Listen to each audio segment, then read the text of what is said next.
Announcement go next. ये announcement 14 जून को हुई थी। 14 जून को दो महत्वपूर्ण चीजों की अनाउंसमेंट हुई।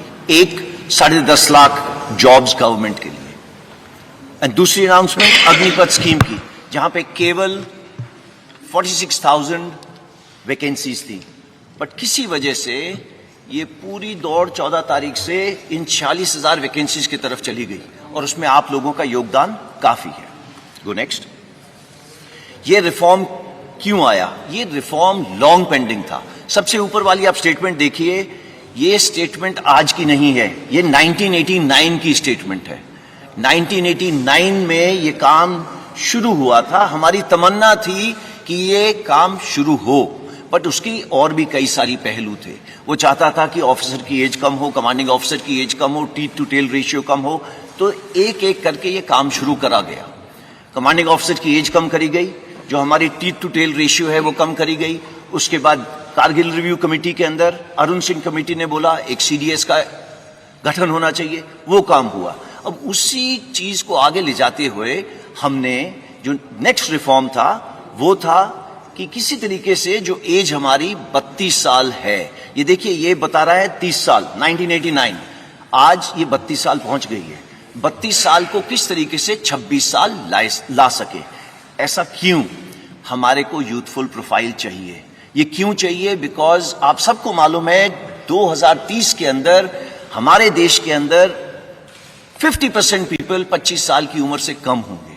क्या ये अच्छा लगता है कि देश की सेना जो रक्षा कर रही है दे आर 32 ईयर्स? ये हमारा सिर्फ एक ही मुद्दा है कि हम किसी तरीके से यंग हो जाए। इसको स्टडी करा गया पिछले 2 साल, एंड ये सीरियस वर्क। पहले तीनों चीफ जनरल रावत मिलके एंड कई लोगों से इसके बारे में डिस्कशन करी कि क्या क्या तरीके हैं, इसकी परसेंटेजेस कैसे करें। उसके अलावा हमने स्टडी करी बाहर के देशों की स्टडी। तकरीबन सारे देश हमने स्टडी करे। सब देशों के अंदर देखा गया उम्र 26, 27, 28। नंबर 2, भर्ती होने के तरीके कितने किस्म के हैं? कम से कम 3 से 4 तरीके हैं भर्ती होने के लिए, एंड सबके अंदर जब वो बाहर निकलना चाहते हैं वो जा सकते हैं। कितने साल में जा सकते हैं? 2 साल, 3 साल, 4 साल। सो मल्टीपल एंट्री एवेन्यूज हैं, मल्टीपल एग्जिट एवेन्यूज हैं, एंड वो बाहर जाके क्या कर रहे हैं? वही चुनौतियां हैं जो हमारे नौजवानों को चुनौतियां हैं बाहर जाने की। इसके बारे में मैं आपको बात करूंगा। देखिए हमें चाहिए क्या? यूथ। यूथ हम सबको मालूम है वो रिस्क ज्यादा लेता है, उसके अंदर जुनून ज्यादा है, जज्बा ज्यादा है। इस जुनून जज्बा को कैप्चर करना जरूरी है, बट ये जुनून जज्बे के साथ में हमें होश की भी जरूरत है। Just go next. नाउ देखिए आज जो करंट सिपाही से जो उसके ऊपर होदेदार है, आप सिपाही का जो है वो आप उसको जोश का कंपोनेंट मानिए, और जो 1.28 का कंपोनेंट है एनसीओ से ऊपर, मतलब नायक, हवलदार, नायब सूबेदार, हमारे जैसे होदेदार, वो सब मिला के 1.28 है। हम चाहते थे कि ये यूथफुल प्रोफाइल आने से जो जोश और होश का कंपोनेंट है ये तकरीबन बराबर हो जाए। एंड इससे होगा क्या? Ideal mix youthfulness and experience का। अगेन गोइंग बैक, जोश और होश का एक्सपीरियंस तकरीबन बराबर हो जाएगा। गो नेक्स्ट। सी, आज देश के अंदर आपको मालूम है कि फौज की कितनी रिटायरमेंट्स हैं, ये आप सबको मालूम है। फौज के अंदर, आर्मी के अंदर तकरीबन 45,000 से 60,000, नेवी के अंदर तकरीबन 2,500 से 3,500, एयरफोर्स के अंदर सिमिलर नंबर, वो सिर्फ 5,000 हो जाता है। हाउएवर, जो आपको पता होना चाहिए, ये नंबर्स हैं जो हमारे प्रीमेच्योर रिटायरमेंट ले रहे हैं। प्रीमेच्योर रिटायरमेंट का मतलब क्या है? प्रीमेच्योर रिटायरमेंट का मतलब ये है कि अगर मैंने इस फौज के अंदर 25 साल, 30 साल, मैं अभी 59 ईयर्स का हो गया हूं, 60 में मैंने रिटायर करना है, वो मेरी पूरी एज सर्विस की है। बट इतने तादाद में लोग हैं। इंडियन आर्मी में तकरीबन 14,000, इंडियन नेवी में तकरीबन 3,000, एयरफोर्स में तकरीबन 500 से 600। ये लोग आज भी बाहर जा रहे हैं। इनकी उम्र क्या है? 35, 36, 38 ऐसी उम्र है। ये लोग सब जा रहे हैं। आज तक हमने किसी ने भी कोशिश नहीं की बोलने की ब्रदर ये बाहर जाके क्या काम कर रहे हैं। ओके, एंड आप इन तीनों को ऐड करो ये 15,000 16,000 तो वैसे ही बन गए। जब हम लोग बात कर रहे हैं 40-46 हजार की 4.5 साल के बाद, तो आप इसको थोड़ा सा अपने दिमाग में रखना, इसके बारे में दोबारा चर्चा करेंगे। Go next. See coming before मैं पे एंड अलाउंसेस पे आता हूं, उससे पहले मैं बात करता हूं ट्रेनिंग की। सी आज का युवक हमारे से अच्छा है। हमारे से पहले वाला युवक, करेक्शन, हमारे से भूतपूर्व सैनिक हमसे खराब नहीं थे, बट हमारी खुराक ज्यादा अच्छी है, उनकी खुराक हमारे से कम थी। आगे आने वाला जो युवक है उसकी खुराक भी अच्छी है, उसकी पढ़ाई भी अच्छी है, वो एक टेक्नोलॉजी के साथ अडेप्ट है, वो पैदा हुआ है मोबाइल फोन के साथ, उसको पता है मोबाइल फोन का क्या है। और तो वो कल को जो ड्रोन वॉरफेयर हो, जो आप आज देख रहे हैं टीवी के ऊपर, एक टैंक चल रहा है, टैंक को टैंक नहीं लड़ रहा, टैंक को एक ड्रोन लड़ रहा है। तो आगे आने वाली जो लड़ाई है वो अलग किस्म की होगी, टेक्नोलॉजिकली सैवी होगी। अगर वो टेक्नोलॉजिकली सैवी होगी तो उसके लिए अलग किस्म के लोग चाहिए। और वो कौन सा किस्म है? हमारा यूथ, भारत का नौजवान। ये भारत का नौजवान क्योंकि टेक्नोलॉजी के अडेप्ट है, वो पैदा हुआ है एक ये मोबाइल के साथ खेलता हुआ, कंप्यूटर के साथ खेलता हुआ, और वो आता कहां से है? गांव से। हमारी इनटेक 70% विलेज से। नाउ अगर हमारी विलेज से 70% इनटेक है, तो हमारे को जो सॉल्यूशंस बनानी है उनको मद्देनजर रख के बनानी है, ना कि जो अर्बन एरिया के लोग हैं। सो अगर इन 70% को देखा जाए तो वो कहां से आ रहे हैं? गांव से। उसके पास है क्या वहां पे? खेत या कोई छोटा मोटा व्यवसाय। वो उसकी क्लास या उम्र कितनी होगी? वो पढ़ा होगा तकरीबन 17.5 साल की उम्र होगी और पढ़ा होगा 10वीं साल। मेजर इनटेक, ये जो 70% बोल रहा हूं, ये सारी इनटेक हमारी उस किस्म की है जो सोल्जर आपके लिए जाके आगे देश की रक्षा करता है, ये वो सोल्जर है जो 10वीं क्लास पास है। 12वीं क्लास के हम ले सकते थे, बट सी हमारा काम थोड़ा जोखिम का है। एंड आप देखते हैं जब भी युद्ध हुए हैं कितनी, चाहे ऑप-पवन हो, उसके बाद ऑप पराक्रम हो, चाहे कारगिल वॉर हो, चाहे गलवान हो, आपकी भी आंखें भर जाती होंगी और आपका दिल पिघल जाता होगा जब आप देखते हैं बॉडीज नीचे आते हुए। तो ये काम थोड़ा अलग किस्म का है। तो आप इस काम को मद्देनजर रखते हुए हमने देखा कि इसकी उम्र 17.5 एक एंड पे, दूसरे एंड पे 21। इसमें कोई तब्दीली नहीं है। ये पहले भी वही थी और आज भी वही है। तो इन दोनों में कोई तब्दीली नहीं है। उसके अलावा हमने पिछले सालों में क्या करा है? अपना फ्लैब कट करा है। फ्लैब का मतलब, देखो, टीथ टू टेल रेशियो की बात होती है, टेल कम करी है और कम होगी आगे आने वाले टाइम में। दूसरी, जॉइंटनेस बढ़ी है। कुछ सालों पहले आईडीएस हेडक्वार्टर नहीं होता था, वो बना है। तो इस तरीके की जो बीच बीच में चेंजेस हैं वो सब करी जा रही हैं। उसके अलावा नेक्स्ट चीज ये है कि अगले 4 से 5 साल में हमारी इनटेक 50,000 से 60,000 होगी। इसको ब्लैंक कर दें, 50,000 से 60,000 होगी। ओके, 50,000 60,000 के बाद क्या होगा? ये इनटेक 90,000 से लेके 1.25 लाख होगी। सो इट इज नॉट 46,000। ये हमने क्यों करा है? इसलिए करा है स्टार्ट स्मॉल, स्टार्ट मीडियम। क्यों? सो दैट हमें भी इस स्कीम को चलाने के बाद सीखने को मिले कि इसमें दिक्कतें क्या है। हमें इंफ्रास्ट्रक्चर जो है ट्रेनिंग के लिए उसको बढ़ाना पड़ेगा। वो बढ़ाने के लिए बटन दबा के तो होगा नहीं, उसके टेंडर जाएंगे, उसका ये होगा वो होगा, उसको 3-4 साल लगेंगे। सो दैट हम अपनी ट्रेनिंग कैपेसिटीज जो फौज की तकरीबन 60,000 के करीब है, उसको बिल्डअप करके इस पॉपुलेशन को लेने के लिए जो 1.25 लाख होगी, इसके लिए तैयार हो। नाउ वाई 4 years, जो सब चीजों का मुद्दा है। 17.5 साल 21 साल मैंने आपको बताया, उसके अंदर चेंज क्यों करा गया? इसलिए चेंज करा गया कि पिछले 2 साल के लिए कोविड की वजह से भर्ती बंद थी। भर्ती क्यों बंद थी? बिकॉज हम नहीं चाहते थे सारे एक जवान जिस तरीके से हम लोग एकत्रित हैं एक जगह के ऊपर करे जाए। तो हमने देखा कि इतनी सालों से हम इसकी स्टडी करते जा रहे हैं, अभी हमें एक मौका मिला है to make a change without pain. तो अगर ये चेंज विदाउट पेन हमने करना था, इससे अच्छा मौका नहीं था करने का। इस पे स्टडीज चल रही थी, मैंने आपको बताया, Kargil review committee, group of ministers report, ये सब स्टडी करते जा रहे थे, बट हमें मौका नहीं मिल रहा था कि ये कब करा जाए। Because it was a transformative reform. हमें जरूरत थी, आज नहीं 30 साल से जरूरत थी इस एज को कम करने की। इसका इंपैक्ट क्या होगा? Go next. पहले मैं आपको पे अलाउंसेस का बता देता हूं। जो आज जवान को पे अलाउंसेस मिल रहे हैं वो अग्निवीर को ज्यादा मिलेंगे। ओके, इसके please don't take him cost to company वगैरह जैसे वर्ड, देयर इज नथिंग। फौज की नौकरी एक जज्बा है, इसको आप पे से नहीं तोल सकते। हाउएवर, जो ये आपके सामने दर्शाया गया है, ये सबसे पहले जो 17 लाख के करीब है, ये उसकी पे है। एक सेवानिधि पैकेज है जिसके अंदर उसका योगदान 5 लाख है। गवर्नमेंट अपनी तरफ से 5 लाख डालेगी। इन दोनों के ऊपर जो इंटरेस्ट दिया जाएगा वो तकरीबन 1.5 लाख होगा। सो टोटल पे उसको 4 लाख तकरीबन इतनी मिलेगी। इसका मतलब ये नहीं है कि वो हमारे बराबरी की रिस्क एंड अलाउंस नहीं लेगा, उसके जितने भी अलाउंसेस हैं सेम रहेंगे। अगर वो मेरे साथ सियाचिन में बैठा है, he'll get the same allowance। अगर वो मेरे साथ राजस्थान में बैठा है तो उसको सेम अलाउंस मिलेगा। अगर वो मध्य प्रदेश में बैठा है, मुझे भी नहीं मिल रहा, उसको भी नहीं मिल रहा। So it is equated, there is no differentiation. वो साथ वाले बिस्तरे पे सो रहा होगा, वो वही कपड़े पहन रहा होगा जो मैं पहन रहा हूं, वो मेरे साथ लंगर में बैठ के खाना खा रहा होगा। There is no difference. कोई अलग बैरक नहीं बना दी अग्निवीर के लिए, बिकॉज उसने लड़ाई कल हमारे साथ करनी है। और अगर वो हमारे साथ देश के लिए बलिदान देगा तो देयर इज कोई गुंजाइश ही नहीं है उसको हम किसी तरीके से रत्ती भर भी उसको हम अपना छोटा सोचें।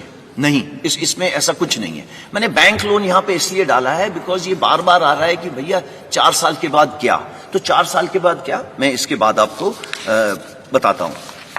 Go next. सेवानिधि पैकेज थोड़ा और विस्तार से, जैसे कि मैंने आपको पहले बताया 11.71 मैंने आपको पहले बता दिया है। सिर्फ एक ही चीज इसमें एक्स्ट्रा है कि इनकम टैक्स फ्री है। हाउएवर, देश की सेवा करने के लिए जो सर्वोच्च बलिदान देगा उसकी इंश्योरेंस कवर नॉन कॉन्ट्रीब्यूटरी है। आज पूरे देश में मैं भी कंट्रीब्यूशन देता हूं, जो बाहर जवान खड़ा हुआ है वो भी कंट्रीब्यूशन देता है। सिर्फ एक इंसान है अग्निवीर जो आगे आने वाले टाइम पे कंट्रीब्यूशन नहीं देगा और उसको तकरीबन 1 करोड़ का इंश्योरेंस मिलेगी अगर उसने अपने देश के लिए किसी वजह से बलिदान दिया। तो मैं आपको ये बताना चाहता हूं, इसी तरीके से उसको हमारे से भिन्न नहीं रखा है।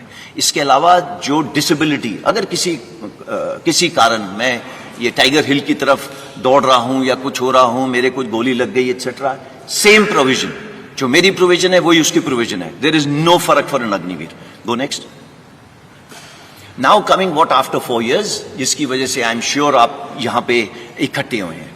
देखिए, पहले हमको ये समझना है, ये 17.5 साल से 21 साल, जो पहली साल के लिए 2 साल बढ़ाया गया तो 23 साल, ये निकलेगा कौन सी उम्र में? इसकी कम से कम उम्र होगी 21 साल, ज्यादा से ज्यादा 25 साल। आप में से बताइए कि 27 साल या 25 साल की उम्र में कितनों को जॉब्स लग गई थी? आपको इसका आंसर देने की जरूरत नहीं है, बट आपको मालूम है कि 25 साल के अंदर आपकी जॉब कहां थी, कहां नहीं थी। कमिंग बैक, आप 10वीं क्लास पास हैं जब आप हमारे साथ आए, 70% से लेके 60% तक 10वीं क्लास पास हो गए। क्या प्रावधान करा गया है कि आपको 12वीं क्लास सर्टिफिकेट दिया जाएगा। इसका मतलब ये नहीं है कि आप मेरी तरह यहां पे क्लासरूम में बैठेंगे, ऐसे नहीं है। आजकल स्किल इंडिया, फिट इंडिया, ये सब प्रावधान है। पूरे फौज के अंदर आज जैसे 14 लाख सैनिक हैं, ये 14 लाख सैनिक आपको 1 घंटे में आप बोले तो आपका 5 किलो वजन घटा सकते हैं। आप अगर बोले 1 महीने में 6 किलो घटाना है, वो घटा सकते हैं। ये उनकी स्किल है।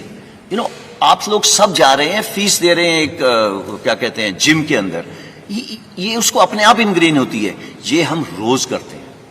There is nothing called a Saturday Sunday, ये उस बेचारे के लिए वो नहीं है। तो वो सब जगह ये कर रहा है। तो ये स्टार्ट पॉइंट है उसको फिट रखना हमारा काम है, बिकॉज उसका काम जो अल्टीमेटली उसको प्रोड्यूस करना है फौज की और देश की रक्षा के लिए, ये चाहिए उसके लिए। साथ साथ में लॉजिस्टिक्स, आपने आज नाम सुना अमेजॉन, फ्लिपकार्ट एक्सेट्रा का, ये हमारी फौज में जिस दिन से हम खड़े हुए हैं उस दिन से है। सिर्फ हम पैकेट के अलावा बम लेके चलते हैं जो देश के भीतर से चलता है और finally across the border deliver होता है। ये कैसे होता है? It is very complex, it is very complex, और ये जवान सीखता है और करता है। और अगर आप सोच रहे हैं कि ये 10 साल में सीख रहा है, आई एम वेरी सॉरी, ये 10 साल में नहीं सीखता। अगर वो 1 साल में नहीं सीखेगा, उसको कुछ देर की 6-7 महीने ट्रेनिंग, फिर वो ऑन द जॉब ट्रेनिंग करता है हमारे साथ, and is ready for it. Now coming to electronics, all equipment, चाहे वो शिपिंग हो, चाहे वो हवाई जहाज हो, चाहे वो टैंक हो, वो मर्सिडीज या मारुति कार से बहुत सोफिस्टिकेटेड है। तो ये एक ऐसे इक्विपमेंट हैंडल कर रहा है जो नो कंटेम्प्रेरी है। इट इज नॉट जो हम रोज चीजों के साथ छेड़ रहे हैं। मैं बात ही नहीं कर रहा रडार मिसाइल सिस्टम्स वगैरह की, बिकॉज आप सबको पता है ये होगा। उसके बाद उसको डिग्री दी जा रही है जो चौथे पॉइंट पे लिखा हुआ है। तो स्टार्टिंग फ्रॉम द बिगिनिंग, जब ये मतलब युवक 25 साल का बाहर आएगा, ये स्किल तो होगा ही होगा। सबसे जरूरी स्किल एक इंसान को चाहिए discipline. He will be ready with the discipline. आप किसी इंडस्ट्रियलिस्ट से पूछ लीजिए, भाई तेरे को क्या चाहिए, बोले यार डिसिप्लिन हो गया मेरा, 60% जॉब इज ओवर, मैं उसको ब्रिजिंग कोर्स करके दूंगा, कुछ ट्रेनिंग करके दूंगा सो दैट वो मेरे काम आ सके। ये सब करेंगे। बट ऐसा है 14 तारीख को ये स्कीम लॉन्च हो और अगर हम सोचें कि 18-19 को पेपर के ऊपर लिख के दे दिया जाए कि इतने परसेंट नहीं, बिकॉज हमने ये स्कीम लोगों के साथ शेयर नहीं करी थी, सिर्फ उनको बताया था कि आप अपनी तैयारी कर लो और तैयार रहना। तो इसी तरीके से ये सबने प्रावधान करें। सबसे पहले 15 तारीख को सुबह मिनिस्ट्री ऑफ होम अफेयर्स ने बोला कि हम रिजर्वेशन करेंगे। उन्होंने ये नहीं बोला कितनी परसेंटेज करेंगे, उन्होंने बोला प्रेफरेंस देंगे सीएपीएफ में। जैसे ही 3 दिन निकले, और ये प्लान था, इसको ये मत सोचिएगा उन्होंने 4 जगह में देखी कुछ हरकतें होती हैं आर्सन की वजह से हुआ। नो, ये प्लान था। ये क्यों प्लान था? बिकॉज मालूम था कि ये 75% जो युवक हैं इतनी देर फौज, 4 साल फौज के रहने के बाद ये देश में वापस जाएंगे, ये देश की ताकत है। ये 25% का तो हम ध्यान रख लेंगे, उनके साथ क्या करना है कैसे करना है वो हमारे पे छोड़ दीजिए। बट सबके दिमाग में ये आ रहा है इन 75% के साथ क्या होगा। ये अगर देश की ताकत है तो पूरे देश को, होल ऑफ द गवर्नमेंट, सबकी भागीदारी के साथ इसको आगे ले जाया गया। तो पहले एमएचए ने हमको बोला प्रेफरेंस दी जाएगी। विद इन 3 डेज उन्होंने बोला 10% reservation in CAPF and Assam Rifles. Then age relaxation दी। एज रिलैक्सेशन क्यों दी? बिकॉज हमने पहले दिन बोला था कि जो कोविड की वजह से 21 साल के नहीं रह पाए वो 23 साल के हो गए, तो वो 2 साल बढ़ गई। हाउएवर उसके 3 दिन बाद एमएचए ने बोला अच्छा वो युवक जो 21 साल में मेरे पास आने थे वो अब 23 के हो गए, तो उन्होंने फर्स्ट बैच के लिए ये स्पेशल कंसेशन दिया है to increase the age. Why?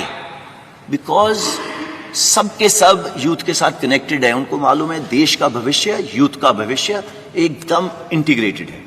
Come to ministry of defence. Ministry of defence के अंदर कई सारी चीजें हैं, जैसे आपके सामने लिखा है coast guard, defence civilians, DPSUs हैं, उन्होंने भी सेम प्रावधान करा है। अगेन रिपीट कर रहा हूं, ये प्लान्ड था कि कितना परसेंटेज दिया जाएगा। क्यों? बिकॉज 75% देश की ताकत है। Age relaxation same thing. Coming to merchant navy, Indian navy एक ही इसमें क्वालिफाई होती है, उन्होंने भी प्रावधान करा है कि हम इनको लेंगे। जो सबसे जरूरी चीज है जो अगली 2 बुलेट्स में है, that is ministry of skill development and entrepreneurship and plus ministry of higher education. इन्होंने बोला मैं 12वीं क्लास करवा के दूंगा आपको, और इसका मतलब है कि they will get a proper skill certificate which will be governed, not that मैं जो अपने लेटर पैड पे साइन करके देता हूं to whomsoever it may concern. No, it is a proper government of India certificate जो रिकग्नाइज करा जाएगा जब आप बाहर जाएंगे। पहले उसकी स्किल्स कैप्चर करी जाएंगी, जिसके ऊपर काम शुरू हो गया है, और 1 महीने के अंदर ये पता चल जाएगा कि भैया इसकी ये स्किल्स हैं, चाहे वो नेवी का हो, चाहे वो एयरफोर्स का, चाहे वो आर्मी का। देन उसे diploma oblique degree, that is the 4th bullet programme for 12th pass, इसके पे काम चल रहा है। ओके, 4-5 महीने में ये भी तैयार हो जाएगा। इसमें कोई रॉकेट साइंस नहीं है। ब्रिजिंग कोर्सेज, ये ब्रिजिंग कोर्सेज कौन से हैं? ये ब्रिजिंग कोर्सेज वो कोर्स हैं, मैं आज अग्निवीर 25 साल का बाहर निकला, मैं वॉलंटियर हूं, अगर मैं फौज में रहना चाहता हूं रहूंगा, नहीं रहना चाहता नहीं रहूंगा। मेरे पास कुछ किस्म की कोष है 11.7 लाख, जिसके साथ मैं अपने गांव में वापस जाऊं, अगर चाहूं तो कुछ कर सकता हूं अपना खुद का, नहीं करना तो आपको ब्रिजिंग कोर्स का प्रावधान है। ब्रिजिंग कोर्स वो कोर्स है सो दैट अगर आप किसी इंडस्ट्री में जा रहे हैं उससे पहले आपको क्या स्किल डेवलप करनी है, उसकी मोडालिटीज की, पैसे कौन देगा एंड उसकी फीस कौन भरेगा, वो सब करी जा रही है। अगर आप चाहते हैं उसको हायर एजुकेशन करनी है या उस युवा में या युवका में ये मेंटल रिक्वायरमेंट है कि उसको ऊपर पढ़ना है, तो वो पढ़ेगा उसके लिए। मोका जो एविएशन का ध्यान रखता है, उन्होंने भी बोला है this is of course pure for air force, और कुछ इसके अंदर योगदान नेवी एंड आर्मी का भी होगा, बट मेजर एयरफोर्स का होगा, एटीसी एक्सेट्रा। तो वो ये सब उन्होंने बोल दिया है कि एयरक्राफ्ट ओवरऑलिंग एक्सेट्रा एक्सेट्रा यहाँ पे प्रावधान करेंगे।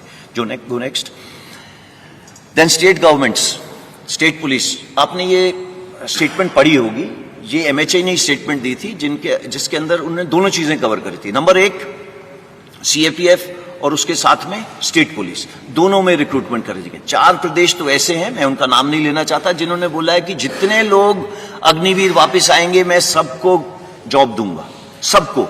तो आप गूगल करिए, आपको मिल जाएगा वो कौन सी स्टेट्स हैं। कॉर्पोरेट अफेयर्स, देखिए मैंने बैंक लोन का शुरू में बताया था। बैंक लोन का प्रावधान ऐसे है, मैं जैसे कि मैंने आपको बताया, मैं 11.5-12 लाख लेके बाहर निकला, तो बैंक से हमने ये बात करी है कि आप, अगर मैं एक एंटरप्रेन्योर छोटा मोटा बनना चाहता हूं तो आप मुझे क्रेडिट दे सकते हैं। वो प्रावधान कर रहे हैं कि क्रेडिट देंगे इस 12 लाख के ऊपर इक्वल अमाउंट का। अगर अगले साल आपकी क्रेडिट रेटिंग ठीक रही तो दे विल उस अमाउंट को थोड़ा सा ऊपर करेंगे और वो अमाउंट 3-4 लाख ऊपर ले जाएंगे। तीसरे साल के अंदर अगर आपने अपना जो भी व्यवसाय चला रहे हैं ठीक चलाए तो आपका ये जो लोन की चीज है ये थोड़ी और ऊपर चली जाएगी। उसके बाद हम हैंड होल्डिंग बंद कर देंगे एंड वो और उसका बैंक के साथ वो चलता जाएगा आगे। देन जो पब्लिक सेक्टर अंडरटेकिंग्स हैं एंड इंश्योरेंस कंपनीज है, फाइनेंशियल इंस्टीट्यूशंस हैं, ये सब अग्निवीर के लिए पैकेजेस, क्रेडिट स्कीम्स बनाएंगे। बट ये जो इंटेंशन है एक्शन में कन्वर्ट करने के लिए उनको कुछ समय देना पड़ेगा। हमको ये ध्यान में रखना है, अगर अग्निवीर आज भर्ती हुआ तो 4.5 साल के बाद बाहर निकलेगा। तो 4.5 साल के बाद जब निकलेगा ये सब प्रावधान लिखे हुए होंगे इन प्रॉपर नोटिफिकेशंस, नॉट ये जिस तरीके से मैं आपको प्रेजेंटेशन दे रहा हूं। कॉर्पोरेट हाउसेज ने सब ने बोला है वो धीरे धीरे आएंगे, आप देखेंगे उनको। सीआईआई ने तो 15 तारीख को ये एडवर्टाइजमेंट दे दी थी कि हम इस स्कीम को वेलकम करते हैं, उनको पता है कि अग्निवीर उनके बहुत काम आएंगे आगे आने वाले टाइम में। Go next. मैं इसके साथ इसका जो आपको प्रेजेंटेशन देनी थी इसको समाप्त करता हूं। अगर आपके पास जो भी किस्म के सवाल हों वो आप खुशी से पूछिएगा। Over to you. अब मैं रिक्वेस्ट करूंगा एयर मार्शल झा से अपने स्टेटमेंट के लिए। नमस्कार एवरीबॉडी, मैं आपके माध्यम से एक ज़रूरी सूचना अपने यूथ को देना चाहता हूं कि इंडियन एयरफोर्स भारतीय वायुसेना में अग्निवीर बैच 1 of 22 के रजिस्ट्रेशन की प्रक्रिया 24 जून से शुरू हो जाएगी। ये एक ऑनलाइन सिस्टम है जो हमारा well established star examination system है, उसी के तहत ये नोटिफिकेशन और रजिस्ट्रेशन चालू होगी। इसके ठीक 1 महीने बाद 24 जुलाई से जो फेज 1 ऑनलाइन एग्जामिनेशन है उसकी प्रक्रिया शुरू हो जाएगी और दिसंबर के अंत तक हम पहले बैच अग्निवीर को एनरोल कर लेंगे और 30 दिसंबर से पहले बैच की ट्रेनिंग शुरू हो जाएगी। For the benefit of viewers in English, the notification and registration process for the enrollment of first batch of Agniveers into the Indian Air Force will go live online on 24th of June. Exactly 1 month later, on 24th of July, the well-established system of online examination for phase 1 will commence, and before the end of the year, the first batch, the intake 1 of 22 for Agniveer for Indian Air Force will be enrolled, and 30th December is the date on which the training for intake 1 of 22 will commence. Thank you, sir. I'll request Vice Admiral D.K. Tripathi from the Indian Navy, please. Good afternoon, ladies and gentlemen. हम लोगों ने भारतीय नौसेना ने, आपकी नौसेना ने जो कि रिक्रूटमेंट प्रक्रिया है उस पर पूरा काम कर लिया है ऑलरेडी, और अगले 2-3 दिनों में 25 जून तक हम लोग अपना जो एडवर्टीजमेंट है वो मिनिस्ट्री ऑफ इंफॉर्मेशन ब्रॉडकास्टिंग को भेज देंगे। उसके बाद जैसा कि एयरफोर्स ने बताया,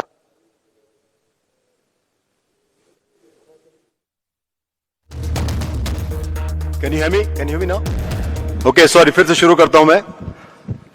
तो जैसा कि एयरफोर्स ने बताया कि हम लोग ने भी अपनी रिक्रूटमेंट प्रक्रिया शुरू कर दी है और अगले 2-3 दिनों में 25 जून तक जो हमारा एडवर्टीजमेंट है वो मिनिस्ट्री ऑफ इंफॉर्मेशन ब्रॉडकास्टिंग में पहुंच जाएगा।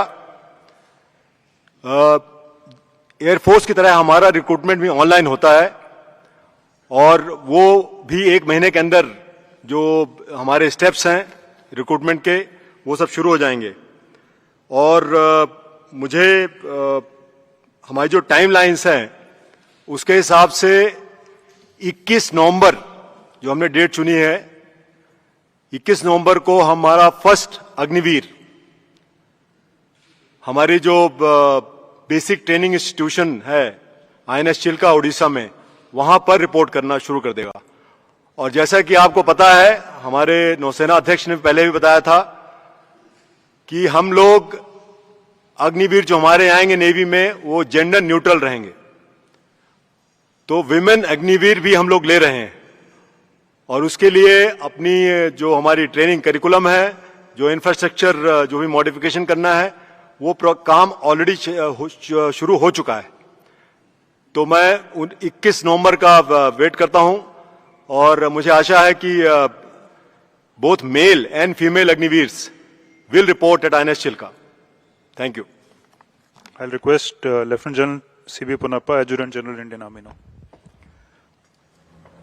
Good afternoon, ladies and gentlemen. Army का जो ये अग्निवीर का जो रिक्रूटमेंट प्रोसेस है, ये हम ऑलरेडी वेबसाइट पे लगा चुके हैं, terms and conditions and eligibility criteria. कल हम इसका जो ड्राफ्ट नोटिफिकेशन भी लगा देंगे। On 1 July we will have the notifications from all the recruiting offices और उसके बाद ये अपना अपना एप्लीकेशन एंड रजिस्ट्रेशन शुरू कर सकते हैं जॉइन इंडिया आर्मी वेबसाइट पर। पहला जो रैलीज है हमारा, ये फर्स्ट हाफ ऑफ अगस्त में शुरू हो जाएंगे। हमारा सिस्टम ऑफ रिक्रूटमेंट थोड़ा सा फर्क है, इसमें हमारा पहला रैलीज होते हैं, फिजिकल टेस्ट एंड मेडिकल, उसके बाद हमारा जो एंट्रेंस एग्जाम होता है and then we send for a call up as per the merit. तो इसलिए हमारा जो रैलीज अगस्त, सितंबर, अक्टूबर, नवंबर चलेगा। ये 2 बैचेस में हमारा इंडक्शन होंगे इनटू द ट्रेनिंग सेंटर्स। पहला जो लॉट है, जो ज्यादातर तकरीबन 25,000 का आसपास है, वो आएंगे बाय दिसंबर फर्स्ट वीक और December second week. The next lot will come in the first half of February 23. In this whole, approximately 40,000 of the recruits for the Agnipath system will be inducted. ये जो rallies है हमारा तकरीबन 83 rallies होना है all across the country. All states are going to be covered and we will endeavor to touch every last village in the country. Thank you. Jai Hind. Thank you, sir. You can switch off your mic. Okay, ladies and gentlemen, the house is open for questions. Please raise your hand. So once I indicate who to speak, please give out your name and, okay, Nandita, DD. I'm Nandita Dagar from Doordarshan News. Sir, are the armed forces recommending anything to the government and the Ministry of Defence that the people who have been identified for causing arson, sabotage, vandalizing railway coaches and buses and other such criminal activities, that they be barred from any recruitment of Agniveers or Agnipath ever in the future. Are you thinking on those lines or not, sir? Thank you. General Puri, sir. Nandita, that's an excellent question, but मैं इसका जवाब हिंदी में दूंगा. Sorry. पहली चीज, oh sorry, Nandita, it's an excellent question. इसका जवाब मैं हिंदी में दूंगा. दो चीजें इसके अंदर. पहली, भारतीय सेना के फाउंडेशन है discipline. No space for no arson. Anger आप खुशी से दिखाइए, कोई प्रॉब्लम नहीं है. वार्तालाप करिए, कोई प्रॉब्लम नहीं. But arson, vandalism, no space, just no space. अब जो नंदिता ने पूछा, इसको कैसे करा जाएगा. देखिए, आप लोग न्यूज पढ़ रहे हैं, काफी बच्चे जो इसके अंदर पार्ट ले रहे थे वो ले लिए, उनको डाल दिया गया जेल में कई जगह के अंदर. अब इनको उकसारा कौन था? दो किस्म के लोग थे. एक इनमिकल एलिमेंट्स, दूसरे कोचिंग इंस्टीट्यूशन जो चला रहे थे. उन्होंने बच्चों से पैसे ले लिए हैं. एंड ये बच्चे कौन से हैं? मैंने आपको बताया 70% आए थे गांव से. अब वो आए थे, उन्होंने ना जाने कहां से लोन लेके यहां पे पहुंचे हैं. यहां पे लोन लेने के बाद वो पढ़ रहे हैं और उन्हें आशा दी जा रही है. ये आशा कौन दे रहा है? वो कोचिंग इंस्टीट्यूट वाला. फाइनली उनको स्ट्रीट पे कौन भेज रहा है? इसका काफी योगदान है. और इसके अलावा ऐसे लोग हैं जो भड़कावे में आ रहे हैं. इसका हम कर रहे क्या है? इसका ऐसा करा जा रहा है कि हर एक इंडिविजुअल जो हमारे साथ अग्निवीर स्कीम में जुड़ना चाहता है, वो अपना सर्टिफिकेट देगा, प्लेज करेगा कि उसने ना तो किसी प्रोटेस्ट में हिस्सा लिया है, ना ही किसी तोड़फोड़ में हिस्सा लिया है. ये प्रावधान करा गया है. एंड आप सबको मालूम है, आजकल कहीं पे भी फोटो खींचेगी और वो आधार कार्ड के साथ जुड़ेगी. Police verification is 100%. कोई नहीं आ सकता फौज में विदाउट पुलिस वेरिफिकेशन. उसकी वो चिल्का, जैसे सर ने बोला था पहुंचेंगे, वो नहीं पहुंच सकते चिल्का. अगर वो ट्रेनिंग सेंटर्स हैं आर्मी के, वो नहीं पहुंच सकते वहां पे. तो ये प्रावधान कर दिए गए हैं. तो ये प्रोटेस्टर्स से, ये जो भी इधर उधर घूम रहे हैं, इनसे मेरी गुजारिश है कि ये समय वेस्ट नहीं करें. फिजिकल पास करना आसान नहीं है. एंड जैसा कि आर्मी, एयरफोर्स, नेवी तीनों ने बताया, वो समय दे रहे हैं 45 से 60 दिन का फिजिकल करने से पहले. क्यों? सो दैट आप फिजिकली तैयार हो जाएं एंड ये टर्म्स एंड कंडीशन समझ लें, so that you are ready हमारे साथ जुड़ने के लिए और ट्रेनिंग करने के लिए. धन्यवाद. Snesh. So, two questions. So, one to General Puri. One question, Snesh. One question? Okay, then I'll go for the COP, sir. So, you mentioned that women would be recruited in the Agnipath scheme. So, you're recruiting women in the sailors category. And would these women also be deployed on board ships? बिल्कुल. Agnipath scheme जो है वो केवल other than officers rank के लिए है. लेकिन आपको पता होगा शायद कि भारतीय नौसेना में including eight ships, on board ships, women officers कम से कम 30 सालों से कार्यरत हैं.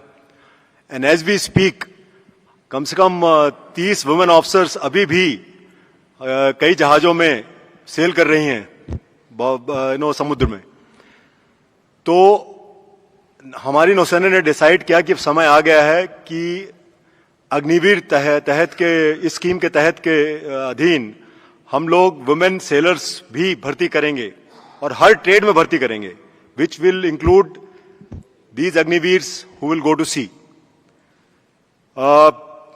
जो 3000 अग्निवीर हमारे आएंगे इस साल, उसमें से कुछ परसेंटेज, कुछ नंबर्स वुमेन अग्निवीर्स रहेंगे. वो हम अभी डिसाइड कर रहे हैं कितने, डिपेंडिंग अपॉन किस किस जहाज में ये लोग जा सकते हैं और कितनी हमारी ट्रेनिंग फैसिलिटी उसके लिए रेडी है. ये अगले कुछ दिनों में वो नंबर भी हम बता देंगे. Hi, sir. Piyush here from Republic TV. Two question to Lieutenant General Puri. One question. Yeah, only one question. So, like you in your presentation mentioned that preferences have been, few states have already announced preferences to be given to Agniveers in state police. Would you request almost all state governments to do this and give preferences to Agniveers in state police or in other government services? इस question का हिस्सा Agnipath scheme ਤੇ 3 ਸੈਨਾਵਾਂ ਦੇ ਵੱਲੋਂ press conference ਕੀਤੀ ਜਾ ਰਹੀ ਹੈ। ਵਿਸਤਾਰ ਦੇ ਨਾਲ ਜਾਣਕਾਰੀ ਸਾਂਝੀ ਕੀਤੀ ਜਾ ਰਹੀ ਹੈ। ਸੈਨਾਵਾਂ ਦਾ ਕਹਿਣਾ ਹੈ ਸੈਨਾ ਦਾ ਕਹਿਣਾ ਹੈ ਕਿ 1999 ਤੋਂ ਇਸ ਪ੍ਰਕਿਰਿਆ ਦੀ ਸ਼ੁਰੂਆਤ ਹੋਈ। ਅੱਜ ਦਾ ਨੌਜਵਾਨ ਸਾਡੇ ਨਾਲੋਂ ਵਧੀਆ ਹੈ। ਅਗਲੀ ਜੰਗ ਟੈਕਨੋਲੋਜੀ ਦੇ ਨਾਲ ਹੋਵੇਗੀ। ਅਗਨੀਪਥ ਯੋਜਨਾ ਨੌਜਵਾਨਾਂ ਦੇ ਲਈ ਫਾਇਦੇਮੰਦ ਹੈ। ਹਾਲਾਂਕਿ ਲਗਾਤਾਰ ਵੱਖ-ਵੱਖ ਜਗ੍ਹਾਵਾਂ ਤੇ ਵਿਰੋਧ ਵੀ ਹੋ ਰਿਹਾ ਹੈ, ਪਰ ਸੈਨਾ ਦਾ ਕਹਿਣਾ ਹੈ ਕਿ ਅਗਨੀਪਥ ਯੋਜਨਾ ਨੌਜਵਾਨਾਂ ਦੇ ਲਈ ਫਾਇਦੇਮੰਦ ਹੈ। ਅਸੀਂ ਚਾਹੁੰਦੇ ਹਾਂ ਕਿ ਜੋਸ਼ ਤੇ ਹੋਸ਼ ਦਾ ਤਾਲਮੇਲ ਰਹੇ। 1999 ਤੋਂ ਸੁਧਾਰ ਦੀ ਮੰਗ ਹੋ ਰਹੀ ਸੀ। 2 ਸਾਲ ਤੋਂ ਇਸ ਯੋਜਨਾ ਤੇ ਚਰਚਾ ਚੱਲ ਰਹੀ ਸੀ। ਜਵਾਨਾਂ ਦੀ ਟ੍ਰੇਨਿੰਗ ਸਮਰੱਥਾ ਵਧਾਵਾਂਗੇ, ਇਹ ਵੀ ਕਿਹਾ ਗਿਆ। ਵੀ ਜਾਣਕਾਰੀ ਦਿੱਤੀ ਹੈ ਕਿ ਜਵਾਨਾਂ ਦੀ ਟ੍ਰੇਨਿੰਗ ਸਮਰੱਥਾ ਵੀ ਵਧਾਈ ਜਾਵੇਗੀ। ਕਰੋਨਾ ਦੇ ਕਾਰਨ 2 ਸਾਲ ਤੋਂ ਫੌਜ ਦੇ ਵਿੱਚ ਭਰਤੀ ਬੰਦ ਸੀ। ਅਗਨੀਵੀਰਾਂ ਨੂੰ ਫੌਜੀਆਂ ਵਾਂਗ ਸਾਰੇ ਭੱਤੇ ਮਿਲਣਗੇ। ਇਹ ਵੀ ਗੱਲ ਕਹੀ ਗਿਆ ਕਿ ਅਗਨੀਵੀਰਾਂ ਨੂੰ ਬਾਕੀ ਫੌਜੀਆਂ ਦੇ ਵਾਂਗ ਸਾਰੇ ਭੱਤੇ ਵੀ ਜਿਹੜੇ ਉਹ ਦਿੱਤੇ ਜਾਣਗੇ। ਸਾਰੀਆਂ ਸੁਵਿਧਾਵਾਂ ਆਮ ਜਵਾਨਾਂ ਵਾਂਗ ਹੋਣਗੀਆਂ। ਕੈਂਟੀਨ ਤੇ ਮੈਡੀਕਲ ਸਹੂਲਤਾਂ ਮਿਲਣਗੀਆਂ। ਔਸਤ ਉਮਰ ਘੱਟ ਹੋਣ ਦੇ ਕਾਰਨ ਫੌਜ ਜਿਹੜੀ ਆ ਉਹ ਜਵਾਨ ਹੋਵੇਗੀ।